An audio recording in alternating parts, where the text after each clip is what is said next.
Сомдун кунунун кетишинин дагы бир көпчүлүккө белгилүү себеби бул тышкы соода. Кыргызстан абдан аз валюта иштеп турат. Анткени тышкы соода терс мүнөздө болгондуктан төлөм балансы дагы терс түзүлүүдө.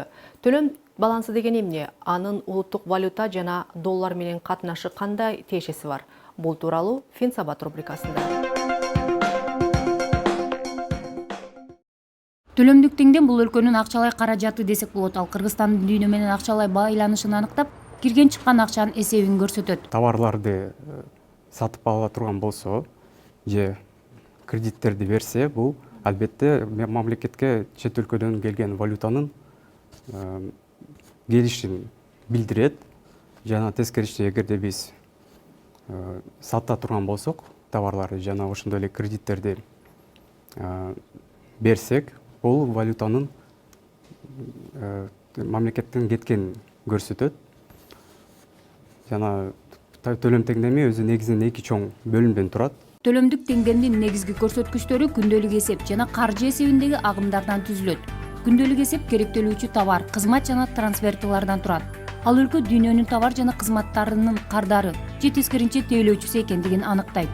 Каржы эсебинде өлкөнүн башка мамлекеттерге берген карызы же тескерисинче карыз алып насыя менен жашаганы көрсөтүлөт. Экономикалык алакаларынын негизинде кирген жана чыккан акчанын ортосундагы айырмачылык төлөмдүк теңдемдин оң же терс көрүнүшүн көрсөтөт. Учурда Кыргызстандын төлөм теңдеми терс мүнөздө. Анткени тышкы соодада импорттун көлөмү экспорттон 3 эсеге көп. Анын үстүнө акыркы жылдарда мигранттардан акчалай которуулар 30%га чейин кыскарды. Кыргызстанда 2015 жылдын биринчи жарымында импорт көлөмү 1 миллиард 847 миллион долларды түзсө, импорт 846 миллион долларды түздү. Мигранттардын акчалай которуулар жыл башынан бери өткөн жылга салыштырмалуу 254 миллион сомго азайып, 857 миллион долларды түздү. Бул кыскарууларга карабай биринчи жарым жылда төлөмдүк теңдем 10 мүнөздө болду. Өлкөнүн күнүмдүк эсеби 602 миллион долларды түзүп, өткөн жылга салыштырмалуу 17 миллион сомго аз болгону менен каржы эсеби 77 миллион долларга жетти.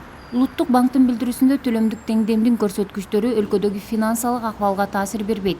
Ал статистикалык маалымат катары гана акча насыялык, салыктык саясатты жүргүзүүгө багыт болот. Эгерде импорттун көлөмү бизде көп болсо, албетте валютанын мамлекеттен кетишин билдирет.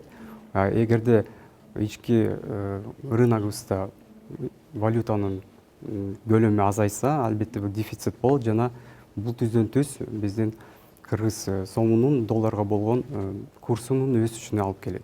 Кыргызстан акчалай тартыштыкты чет элдик уюмдардан жана банктардан алган насыя жана инвестиция менен жаап келет. Бирок бул тышкы карыздын көлөмүн жана аны тейлөөгө кеткен чыгымды көбөйтөт. Биринчи жарым жылдыкта өлкөгө 155 миллион долларга насыя жана 283 миллион долларга түз инвестиция тартылды.